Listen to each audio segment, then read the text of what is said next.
नमस्ते। DFI Jaipur dialogues 2023 की sideline से मैं हूं संजय दीक्षित और आज हमारे साथ हैं शहजाद पूनावाला जी।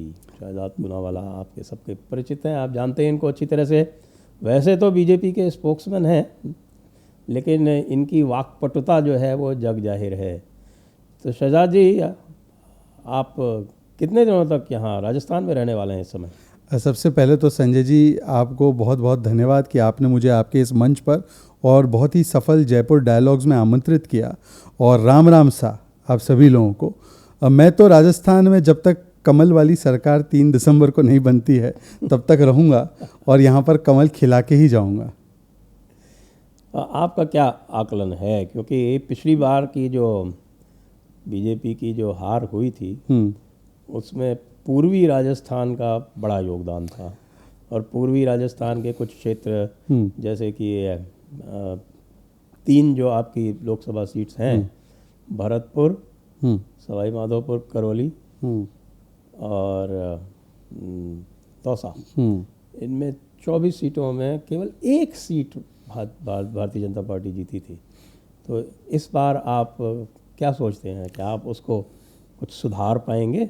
देखिए संजय जी, यहाँ पर आने से पहले मैंने आपका विश्लेषण जो आपने इसी मंच पर, इसी प्लेटफॉर्म पर किया है राजस्थान को लेकर, और यहाँ पर किसी से भी पूछ लो जयपुर में, राजस्थान में, तो कहते हैं संजय दीक्षित जी की जो एनालिसिस है पिछले 25 साल से गलत साबित नहीं हुई है। तो आज आपको मैं लिख कर जाता हूँ कि 130 प्लस भारतीय जनता पार्टी को मिलेंगे। और जहाँ पर भी, ऐसी तो कई सीटें रही हैं, आपको याद होगा 163 जब हमारी आई थी तब भी हम कई सीटें हारे थे। वो सीटों में भी जहाँ पर पारंपरिक रूप से भाजपा कमज़ोर है वहाँ पर भी कमल खिलने वाला है, क्योंकि जिस प्रकार की सरकार अशोक गहलोत जी ने चलाई है और जो मैसिव एंटी इनकम्बेंसी खास करके युवाओं के मुद्दों को लेकर है, पेपर लीक को लेकर है, भ्रष्टाचार को लेकर है और महिला उत्पीड़न को लेकर है, और इसमें सबसे मेन मुद्दा इसमें है कि जिस प्रकार की तुष्टीकरण और वोट बैंक की सरकार। मैं कोटा गया था, कोटा में जनता मुझे बोल रही थी कि इस बार हम पीएफआई का हब नहीं, हमें स्टूडेंट्स का और स्टार्टअप का हब बनाना है। तो इस प्रकार का आक्रोश मैंने बहुत कम देखा है। I would not be surprise Sanjay ji, और आप देख लेना कि अगर 40 से कम आ जाए कांग्रेस पार्टी की, तो ये जो ईस्टर्न पार्ट में भी जो आप कह रहे हैं जहाँ पर भाजपा को पिछली बारी अच्छी परफॉर्मेंस नहीं रही थी, वहाँ पर भी हम लोग अच्छा परफॉर्मेंस करेंगे। और मैं आपसे उम्मीद करता हूँ कि 3 दिसंबर के बाद आप मुझे इस मंच पर फिर से बुलाएंगे और हम दोनों अपने अपने विश्लेषण का पोस्टमार्टम करेंगे। ये आशावादी होना ठीक बात है, लेकिन ये तो बताएं कि चर्चा ये चल रही है कि भारतीय जनता पार्टी के किसी भी लीडर की सिफारिश से टिकट नहीं मिल सकता, लेकिन सचिन पायलट की सिफारिश से मिल सकता है। देखिए, ऐसा है कि सचिन पायलट जी को अपनी सिफारिश पे अपनी पार्टी में टिकट मिल जाए, ये तो होने से रहा। वो दूसरी बात है। वो ये है कि वसुंधरा जी की सिफारिश से अशोक गहलोत जी की पार्टी में मिल जाता है। देखिए, मुझे लगता है कि जो पॉलिटिक्स के बाहर रहते हैं उनके लिए ये सारी चीज़ें कहना और उसमें उनको एक अच्छा गॉसिप फैक्टर मिल जाता है, परंतु मुझे लगता है कि अभी आज तो की तारीख में कि मेरी बात सच होती है। आपकी बात तो सच होती है, पर आपका एनालिसिस सच होता है। गॉसिप हर सच हो ये ज़रूरी नहीं है। जहाँ तक सवाल है हमारी पार्टी का, देखिए हमारी पार्टी में एक एस्टैब्लिश सिस्टम है, एक पार्लियामेंट्री बोर्ड है, एक इलेक्शन बॉडी है जो तय करती है, और सर्वे के आधार पर, एनालिसिस के आधार पर पार्टी के हर स्तर पर चर्चा करने के बाद नाम आते हैं और उसमें से चयन होता है। यहाँ पर कपड़ा फाड़ प्रतियोगिता टिकटों को लेकर नहीं होती है। जैसे आप मध्य प्रदेश से लेकर राजस्थान में आप देखेंगे कांग्रेस पार्टी के यहाँ पर 3 कांग्रेस है। आपको पता है 3 कांग्रेस कौन सी है? एक है गहलोत कांग्रेस, एक है पायलट कांग्रेस और तीसरी है बिना पायलट की पारिवारिक कांग्रेस। और इनमें इतना घमासान चल रहा है संजय जी, एक मीटिंग में तो अशोक गहलोत जी और राहुल गांधी जी की तो वर्बल स्पैट हो गई, यहाँ तक स्थितियाँ पहुँच चुकी है। अब आज की तारीख में जब हम ये रिकॉर्ड कर रहे हैं और इसके कई दिन बाद ये होगा, शांति धारीवाल को टिकट नहीं दिया गया है। ये वही शांति धारीवाल है जो गहलोत जी के खासम खास माने जाते हैं। महेश जोशी का टिकट कट चुका है। तो मुझे लगता है कि स्थितियां बहुत विकट है कांग्रेस के लिए, और भारतीय जनता पार्टी ने ये तय किया है कि सामूहिक नेतृत्व में मोदी जी के केंद्र में जो काम है उसको लेते हुए, और मोदी जी का जो एक नेतृत्व हमारे पास है उसको लेते हुए कमल की सरकार यहाँ पर एकजुटता के साथ प्रचंड बहुमत से बनने जा रही है। आपने राहुल गांधी जी की बात की, तो उनका इंडी अलायंस मुझे तो यहाँ दिख नहीं रहा कि इंडी अलायंस ये है कहाँ। यदि 3 स्थानों पर जो चुनाव हो रहे हैं, मुख्य स्थान जो हैं यहाँ पे राजस्थान, छत्तीसगढ़, मध्य प्रदेश, तेलंगाना भी है, ये 4 बड़े प्रदेश हैं जहाँ चुनाव हो रहे हैं। तो इसमें इंडी अलायंस तो मुझे कहीं दिख नहीं रहा है। तो ये आपके पास दूसरे दलों की भी जानकारी रहती होगी है? नहीं, ये इंडी अलायंस जो है ये तो दूरबीन लेकर भी कहीं दिख नहीं रहा, दूर दूर तक दूरबीन लगाकर भी देखो तो वो कहीं नज़र नहीं आ रहा। और ये इसलिए है क्योंकि देखिए ये अलायंस क्या है, ये अलायंस उन लोगों का अलायंस है जो एक दूसरे को एक आँख नहीं भाते। आप नोट कीजिए, जम्मू कश्मीर में एनसीपीडीपी जो एक दूसरे को आजीवन गाली देते रहे हैं, वेस्ट बंगाल में अधीर रंजन चौधरी और ममता दीदी या ममता दीदी और लेफ्ट आजीवन एक दूसरे को गालियाँ देते रहे, दिल्ली में आम आदमी पार्टी तो कांग्रेस को कैनिबलाइज करके, कांग्रेस को ख़त्म करके ही सत्ता में आई, पंजाब में भी वही स्थिति है कि कांग्रेस को बाहर किया और सत्ता में आई, तो ये दोनों भी एक दूसरे के जानी दुश्मन। और नीचे चले जाइए, केरल में कांग्रेस और लेफ्ट की वहाँ पे बहुत लंबे समय से लड़ाई चल रही है। महाराष्ट्र में उद्धव सेना जो व्यक्ति बाला साहेब ठाकरे जी की विरासत को क्लेम करता है, सावरकर जी जिनके लिए देवता की तरह है, वो उनके साथ बैठ गया है जो सावरकर जी को कायर और डरपोक कहते हैं। तो ये अलायंस ऑफ दोज पीपल है जो एक दूसरे के प्रति मन में कोई भी सकारात्मक भाव नहीं रखते। अब ये लोग एक साथ भी आए हैं, परंतु एक साथ आने के बाद भी इतनी मीटिंगें हो गई इंडिया अलायंस की, लोगों तय नहीं कर पाए, लोगों के लिए क्या तय करना है वो नहीं तय कर पाए, नेता तक नहीं तय कर पाए, और सीटों को लेकर भी इतना घमासान है। मध्य प्रदेश में तो देखा होगा, अखिलेश जी का 6 सीटों को लेकर कांग्रेस के साथ जो झगड़ा चला, पंजाब और दिल्ली में आम आदमी पार्टी वर्सेस कांग्रेस चल ही रहा है, केरल में भी कहा गया है ऑफिशियली कि राहुल गांधी को वायनाड की सीट छोड़ देनी चाहिए, ये केरल के लेफ्ट के सांसद ने कहा है। और हर दिन नीतीश कुमार जी कभी स्टेटमेंट दे देते तो खड़गे जी फ़ोन करते हैं, अखिलेश जी दे देते तो खड़गे जी को इंटरवीन करना पड़ता है। तो ये गठबंधन दरअसल अपने अपने स्वार्थों को और भ्रष्टाचार को बचाने के लिए एकजुट हुए हैं, परंतु ये कोई भी कॉमन कॉज पर नहीं आ पाते हैं, एक्सेप्ट एक कॉमन कॉज है इनका कि हिंदुओं को कैसे टारगेट करना है, सनातन को कैसे टारगेट करना है। परंतु इन राज्य के जो चुनाव है इसमें तो इंडिया अलायंस है भी नहीं और एक दूसरे के खिलाफ लड़ रहे हैं, और एक दूसरे को आजीवन ये लोग जो गाली देते थे वो आज भी जारी है, एक दूसरे को गाली ही दे रहे, चाहे मध्य प्रदेश हो, चाहे राजस्थान हो, चाहे छत्तीसगढ़ हो। आम आदमी पार्टी तो छत्तीसगढ़ में भ्रष्टाचार का मुद्दा उठा रही है। छत्तीसगढ़ में आपको पता है आम आदमी पार्टी कहती है कि ये शराब घोटालेबाज है भूपेश बाघेल, और इसके खिलाफ ईडी को कार्रवाई करके अरेस्ट करना चाहिए। और दिल्ली में कांग्रेस पार्टी कहती है कि नहीं, ये मनीष सिसोदिया करप्ट है, दिल्ली में शराब घोटाला इन्होंने किया है और इनके खिलाफ ईडी को कार्रवाई करनी चाहिए। ये तो इनका गठबंधन है, ये इंडी अलायंस है। मैं इसलिए कहता हूँ राहुल जी से, राहुल जी भारत जोड़ो छोड़ दें, भारत तो सरदार पटेल ने जोड़ दिया है, ये इंडी जोड़ो यात्रा निकाले, ये इंडी जोड़ो निकाले। और इसकी शुरुआत देखिए आप ही के स्टेट से होगी, राजस्थान से होगी। यहाँ पर इंडी जोड़ो के बदले यहाँ पर कांग्रेस जोड़ो करे। यहाँ पे ये जाएंगे तो थोड़ा गोविंद डोटासरा और डिज़ाइन बॉक्स को जोड़ेंगे, फिर कभी जाएंगे तो पायलट और गहलोत को जोड़ेंगे, फिर इधर उधर से निकलेंगे तो शायद धारीवाल जी को भी जोड़ ही लेंगे, फिर अलग अलग जगहों पर कांग्रेस नहीं जुड़ पाए तो इंडी अलायंस को जोड़ देंगे। और ऐसे करेंगे तो मुझे लगता है बेहतर होगा। इंडी जोड़ो यात्रा निकाले राहुल गांधी, कांग्रेस जोड़ो यात्रा निकाले, भारत जोड़ो आवश्यकता नहीं है।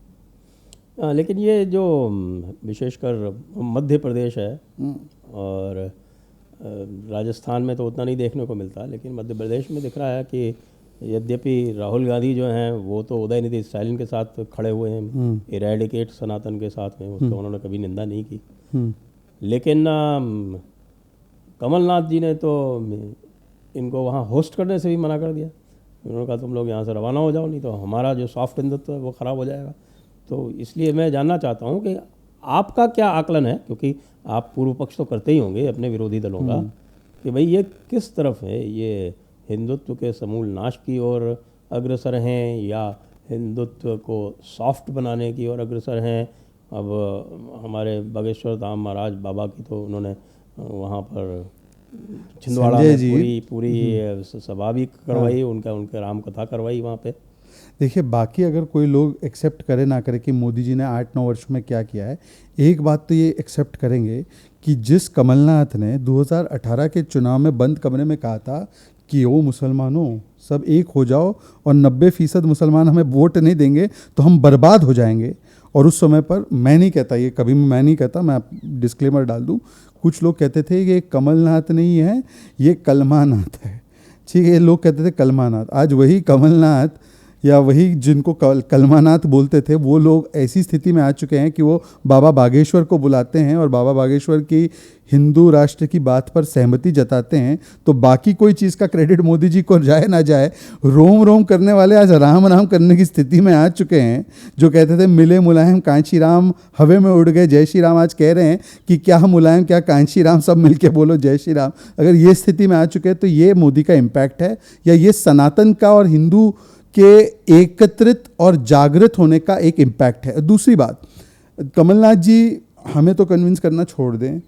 कमलनाथ जी ने अपने इंडिया अलायंस वालों को तो बोला है कि आप दूर ही रहिए, क्योंकि जिस प्रकार की उन्होंने बातें की है।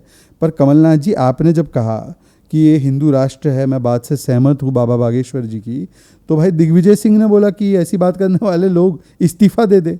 और राजस्थान में आपकी धरती पर बाबा बागेश्वर धाम पर FIR है, गहलोत सरकार ने करवाई है। ये कैसा अजीबोगरीब सिचुएशन है कि कमलनाथ जी रेड कारपेट लगाते हैं और यहाँ पर जो है रेड फुल स्टॉप लगा देते हैं। तो मुझे समझ में नहीं आता। ये कांग्रेस जो है ना, मैं कांग्रेस को हमेशा कहता हूँ, हमारे देश में क्या होता है, आपने मैंगो कभी खाया? मैंगो एक सीज़न में आता है, उसको सीजनल फ्रूट बोलते हैं। हमारे देश में सीजनल हिंदू है, सीज़न आने पर वो हिंदू बन जाते हैं, बाकी के समय वो अपने असली रूप में रहते हैं। अब जैसे कर्नाटका के एक मंत्री का वीडियो आपने देखा है, ज़मीर खान का। ज़मीर खान वही व्यक्ति है जिसने कहा था कि देखिए हिजाब नहीं पहनोगे तो बलात्कार हो जाएगा वगैरह वगैरह। वो ज़मीर खान राजस्थान आया हुआ है और राजस्थान में कैंपेनिंग कर रहा है, मंत्री है वो सिद्धरामैया की सरकार में। और वो एक क्लोज डोर मीटिंग ले रहा था, उसमें सभी लोगों से कह रहा था कि जो स्ट्रैटेजी कर्नाटका में अपनाई है कि वहाँ पर हमने जमात को और मुस्लिम्स को और मस्जिदों में जाकर हमने अपीलें करके इमाम्स को सबको साथ में लिया, यही स्ट्रैटेजी हम यहाँ पर भी अपनाएंगे और यहाँ पर भी हमको वही करना है। फिर कोई वीडियो रिकॉर्ड कर रहा था तो उसको रिकॉर्ड नहीं करना है, ये ऑन रिकॉर्ड नहीं, ये रिकॉर्ड मत कीजिए। तो यही चीज़ है कि कभी वो अपना चेहरा दिखाएंगे कि भाई हम नर्मदा आरती कर रहे हैं, हम मंदिर जा रहे हैं, और जो असली चेहरा उनका वही है कि हिंदू टेरर बोलेंगे, हिंदू धर्म को आईसिस और बोको हराम से जोड़ेंगे, राम जी के अस्तित्व पर सवाल उठाएंगे, राम सेतु को तोड़ने की साजिश रचेंगे। और उनके पूरे गठबंधन का इशू है कि रामचरितमानस को पॉइजन कहना या रामचरितमानस को गाली देना, तिलक पर भी हमला करना और हिंदुत्व और सनातन पर भी उसकी समाप्ति को लेकर बातें करना, और पूरे गठबंधन का ही विषय बन चुका है। जी, तो ये जो हिंदुत्व की भी जब बात आती है तो इसमें भी मैं देखता हूँ कि हिंदुओं में भी विचारधाराएं जो हैं कुछ, एक तबका जो है वो उसको लग रहा है कि भारतीय जनता पार्टी जो है वो हिंदुओं के नाम पर वोट तो लेती है, लेकिन जो कुछ बहुत ही गंभीर मसले हैं उन पर कुछ कार्यवाही नहीं करती। विशेषकर से जो माइनॉरिटीज़ को कुछ विशेष सुविधाएं दी जाती हैं, जो कि माना जाता है कि ये संविधान की मूल भावना के, क्या संविधान का जो लेटर और स्पिरिट दोनों के ही विरोध में है। मैं आपको 2-3 उदाहरण दे देता हूँ। एक तो वक्फ एक्ट का मामला चल रहा है, तो वक्फ एक्ट में लोगों ने बहुत सारी पिटीशन लगा रखी है, जैसे 100 से ऊपर पिटीशन लग चुकी है। उसमें जो है वो आपको कुछ नहीं करना है, सरकार को उत्तर देना है। कोई भी उत्तर दे दीजिए। यदि आप कहते हैं कि वक्फ एक्ट जो है वो बिल्कुल हमारे हिसाब से ठीक है तो वो दे दीजिए, नहीं है तो नहीं दे दीजिए। आप कुछ नहीं कहना चाहते हैं तो कह दीजिए कि साहब कि हमारा इसमें कोई मतलब नहीं।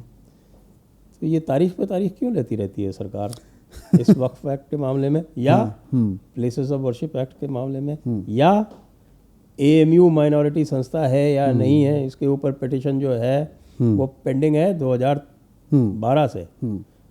उसमें भी कोई तारीख पे तारीख, हाँ वी आर कंसिडरिंग ले रहे हैं हम। माइनॉरिटीज़ को डिक्लेयर करने की बात हुई, उसमें तो बड़ा ही विचित्र हुआ। तो उसमें एक वो जो है वो सबसे विचित्र जो घटना हुई वो ये थी कि पहले तो एक एफिडेविट दे दिया और ये कहा कि नहीं साहब कि ये एंट्री 18 में ये अधिकार माइनॉरिटी डिक्लेयर करने का स्टेट्स को, और बाद में उसको विड्रॉ कर लिया और फिर कह रहे नहीं ये बड़ा गंभीर मसला है, सेंसिटिव है, इस पर हम समय लेना चाहते हैं। तो ये क्या छलावा नहीं है? देखिए, आपने अभी तारीख की बात की। एक समय था संजय जी, आप क्योंकि सार्वजनिक जीवन में बहुत लंबे समय से रहे हैं, ये वही लोग हैं या वही आवरण अलग है, परंतु लोग की मानसिकता वही है जो कहते थे ये भाजपा वाले जो है ना, ये मंदिर वहीं बनाएंगे, तारीख नहीं बताएंगे। आज जब राम मंदिर की तारीख भी बता दी है कि 22 जनवरी को गगनचुंबी राम मंदिर बन रहा है और प्राण प्रतिष्ठा के साथ प्रभु श्री राम के वहाँ पे मूर्ति की स्थापना होगी, तो जिस प्रकार से अब गोलपोस्ट बदलने की बारी हो रही। मैं एक ही चीज़ कहना चाहता हूँ बड़े ईमानदारी से, 2014 से पहले आंख बंद करके जो भी श्रोता दर्शक इस शो को देख रहे हैं, क्या 2014 से पहले हमने कल्पना की थी कि प्रभु श्री राम के मंदिर के बनने की इस प्रकार की स्थिति में हम होंगे? क्या 2014 से पहले हमने ये कल्पना की थी कि चार धाम को जोड़ने के लिए जिस प्रकार से विकास के कार्य किए जा रहे हैं, क्या हमने ये कल्पना की थी कि केदारनाथ धाम में आदि शंकराचार्य का इतनी भव्य मूर्ति और प्रतिमा लगेगी? क्या हमने ये कल्पना की थी कि पहली बार आज़ादी के बाद कुपवारा में एलओसी के पास नवरात्र की पहली बार पूजा माँ शारदा के मंदिर में की जाएगी? क्या 2014 से पहले हमने सोमनाथ के एक्सटेंशन की कल्पना की थी? क्या 2014 से पहले हमने उज्जैन महाकाल लोक के इतने सुंदर अवतार की, उसके इतने सुंदर पुनर्स्थापना की हमने वो कल्पना की थी? क्या हमने काशी विश्वनाथ धाम इस प्रकार से प्रचंड रूप में दिखाई देगा इसकी कल्पना की थी? क्या हमने कल्पना की थी कि जिस प्रकार से सनातन का आज मैं कह सकता हूँ स्वर्णिम काल एक प्रकार से आ रहा है कि भारत छोड़िए, ये जो यूके का प्रधानमंत्री है वो भी अपने नाम और नारे दोनों में जय श्री राम जय सिया राम के नारे लगाता है और चंद्रमा तक शिव शक्ति पॉइंट पहुंचता है और वहाँ पर सनातन का पताका एक प्रकार से लहराता है? क्या कल्पना की थी कि जब 1955 में नेहरू जी ने सऊदी के किंग को बुलाया था काशी में, तो क्या क्या ढका गया था? और जब 2023 में प्रधानमंत्री मोदी G20 में हमारे दुनिया भर के नेताओं को बुलाते और हैंडशेक करते, तो पीछे क्या होता है? कोणार्क का काल चक्र। और वही सऊदी के किंग का बेटा प्रिंस सलमान होते हैं जिनको बताते हैं कि जब हज़ारों वर्ष पहले दुनिया चपटी है ऐसी मान्यता कोई लोग रखते थे, हमारे साधु संत सूरज और चंद्रमा को देखकर समय निर्धारण कैसे होता है वो तय करते थे।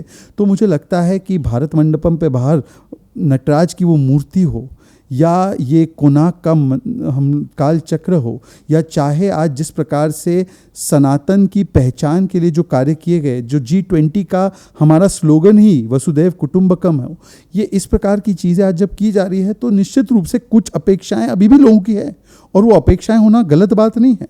अपेक्षा हो सकती है कि ये काम क्यों नहीं हुआ है।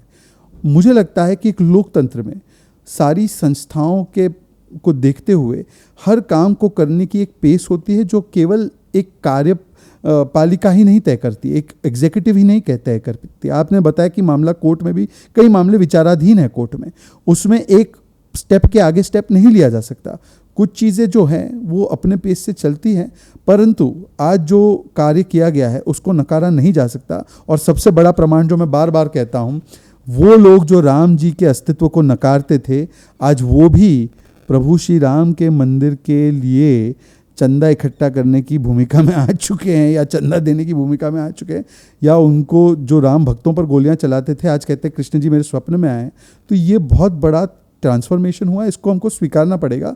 जो लोगों की अपेक्षा आज भी हमारे साथ है, निश्चित रूप से उनसे ये भी पूछा जाएगा कि अपेक्षा पे खरे कौन उतरा है, तो वो शायद कहेंगे कि आज ही अपेक्षा पे खरे उतरने का काम हो रहा है। देखिए, दो बातें मैं इसमें आपको रिमाइंडर दे दूं। इनमें से दो पिटिशन में मैं स्वयं पक्षकार जी नहीं, आपकी ये तो देखिए ना, ये तो मैं आपको और हम ऑनेस्टली मैं कहता हूं, बार इसी को कहते हैं कि भाई आप कह दो हमें उत्तर नहीं देना है, हम करवा लेंगे, लेकिन कि नहीं हमें उत्तर देना है, 1 तारीख और दे दीजिए, हमें उत्तर देना है, 1 तारीख और दे दीजिए। अब मेरी केवल ये है कि इस स्पेसिफिक मैटर में मेरी स्पेसिफिक जानकारी का अभाव है, तो मैं आपको इस पर डिफिनिटिवली नहीं कह सकता कि लीगल पक्ष हमने उसमें क्या लिया है। ये मेरी आप मान सकते हैं कि आपके पास तो रिकॉर्ड है, पर मैं आपको लार्जर एक पर्सपेक्टिव, जब मैं ओवरव्यू आपको दे रहा हूँ, ओवरव्यू में आपको ये दे रहा हूँ कि कुछ विषयों पर हो सकता है कि अपेक्षा जितनी आपकी या जितना आप लोग आगे एक बढ़ के एक स्टैंड लेते हैं उस लेवल पे आज हम नहीं पहुंचे हैं, परंतु एक लोकतांत्रिक सिस्टम को पूरी तरह से उसकी तरफ ले जाने में थोड़ा समय लगता भी है। परंतु बाकी चीज़ों पर जो मेन जो चीज़ें थी उसमें जिस प्रकार का काम हुआ है, उस ट्रैक रिकॉर्ड को देखते हुए इस बात से हमको निश्चित एक गारंटी मिलती है कि ये सरकार इन सारे विषयों पर एक क्लियर कट तुष्टीकरण विहीन स्टैंड लेने के लिए कटिबद्ध है और वो स्टैंड लिया जाएगा। हम लोग संतुष्टिकरण के साथ है, तुष्टीकरण किसी का नहीं हो सकता, और जो बात संविधान के दायरे में फिट नहीं होती उस बात को किस प्रकार से संवैधानिक दायरे में लाना है, इसको करने की जिम्मेदारी हमारी है और हम करेंगे। देखिए, पिछले वर्ष लाल किले से 5 प्रण लिए थे माननीय प्रधानमंत्री ने, और वो बड़े सुखद थे, जिनमें से विशेषकर जो 3 ऐसे थे जो भारत की अस्मिता से संबंधित थे, और उसमें एक था गुलामी की मानसिकता से मुक्ति, जो नंबर 2 था। नंबर 3 था विरासत की साथ संभाल, और नंबर 5 था नागरिकों में कर्तव्य बोध। तो ये जो गुलामी की मानसिकता से मुक्ति वाला जो प्रकरण है, इसमें आपके हिसाब से क्या प्रगति हुई है? इसमें मेरे हिसाब से मैं आपको 2 या 3 स्पेसिफिक उदाहरण गिनाता हूँ। 1000 वर्ष की जो गुलामी रही उसमें हमारी मानसिकता ये हो गई थी कि हम भारत में किसी भी चीज़ का बनना या भारत की कोई भी चीज़ होना, उसके प्रति हम हमेशा हीन भाव रखते थे, और वो एक मानसिक बैरियर बन चुका था कि भारत में बना है मतलब कि ये वर्ल्ड स्टैंडर्ड का नहीं है या इसमें कोई ना कोई कमी है। ये हीन भाव हम में पैदा हुई थी।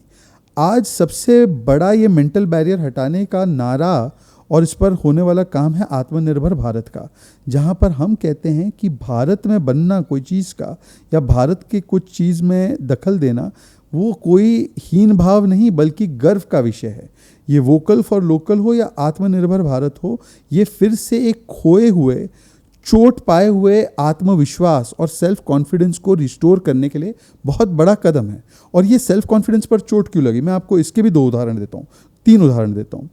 एक उदाहरण, जो हमारे बड़े चिन्ह होते हैं, आप एक चीज़ नोटिस कीजिए, दुनिया की आपने अलग अलग कैपिटल्स में आप घूमे होंगे, कोई भी कैपिटल जो होता है और उसका जो एक मेन पावर सेंटर होता है जहाँ पर उसकी पार्लियामेंट होती है या उसका गवर्नेंस सेक्रेटेरिएट होता है, उसमें आपको हमेशा भारतीयता की झलक दिखेगी।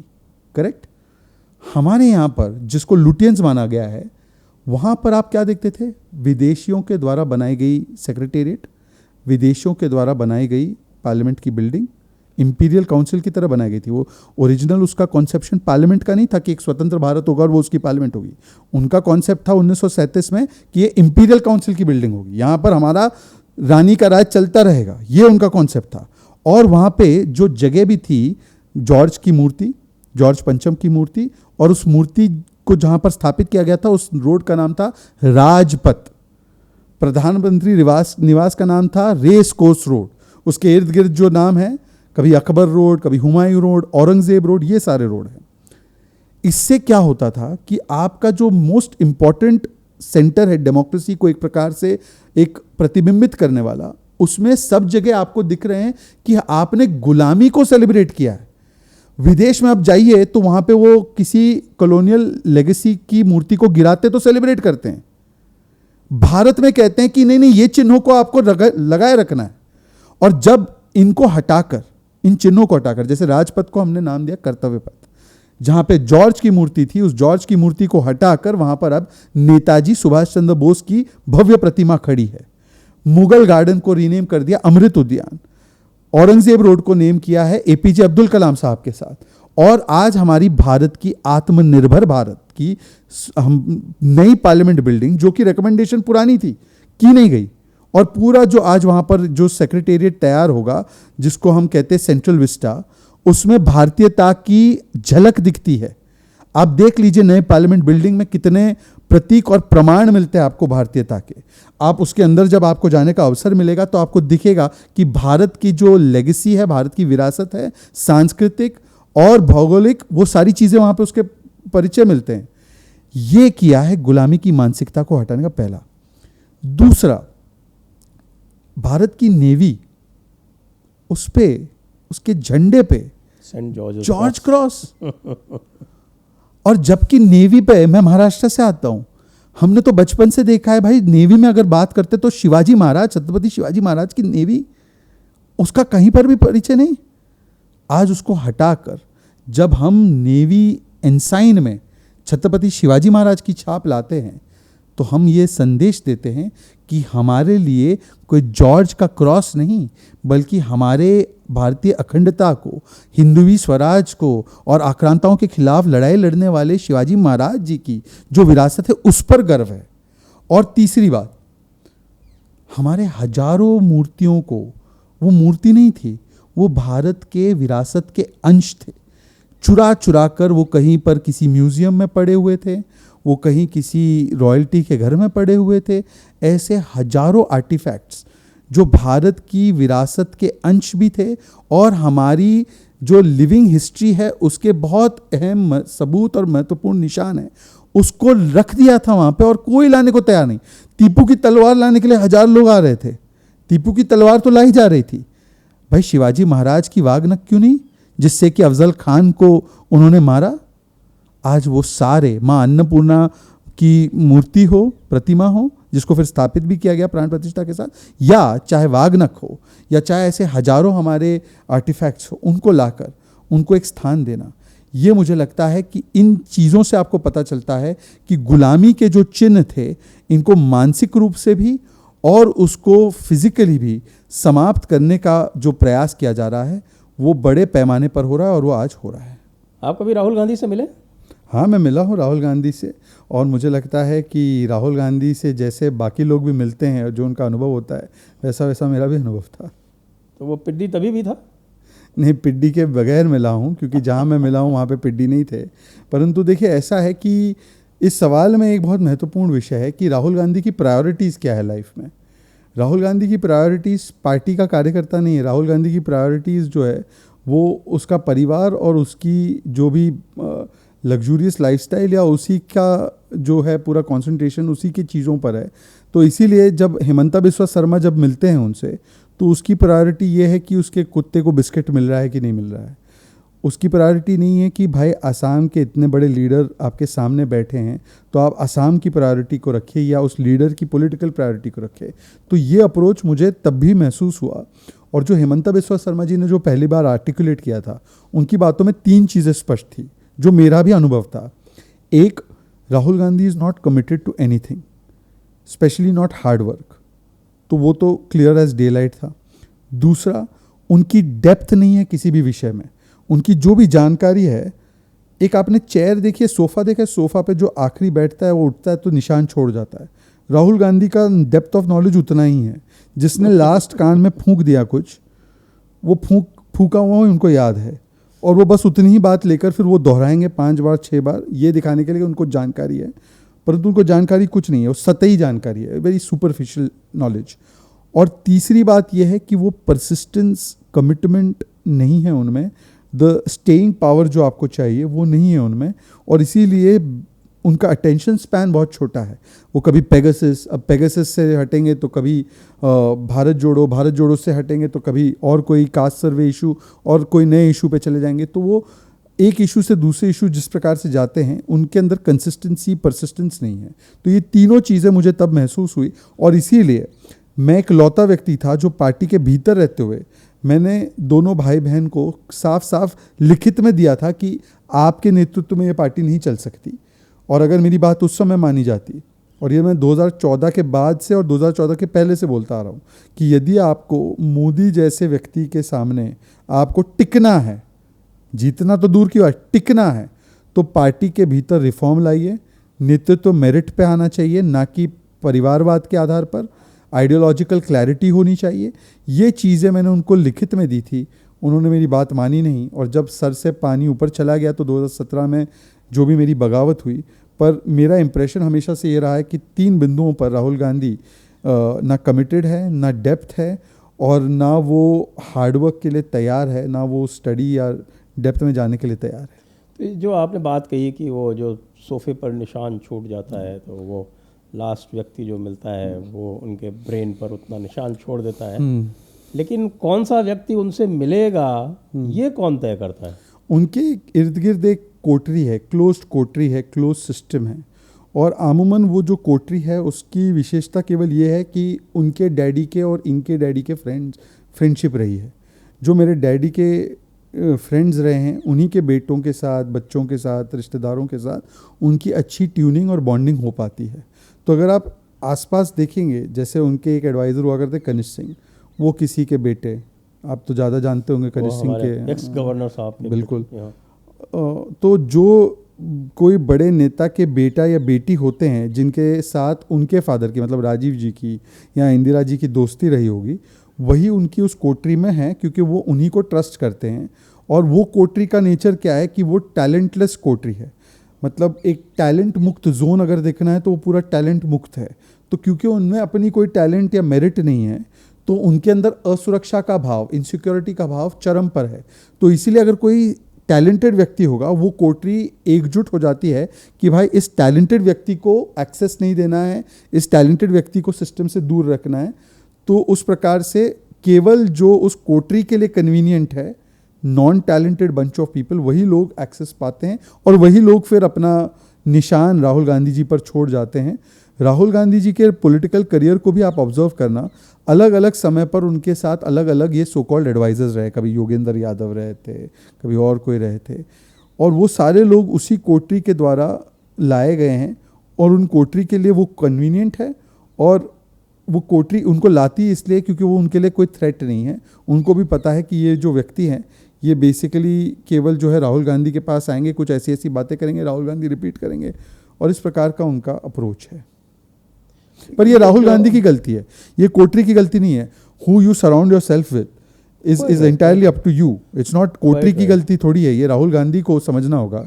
राहुल गांधी सुधरना भी नहीं चाहते, ना राहुल गांधी चेंज होना चाहते, क्योंकि राहुल गांधी अंततः एंटाइटलमेंट के एक शिकार है।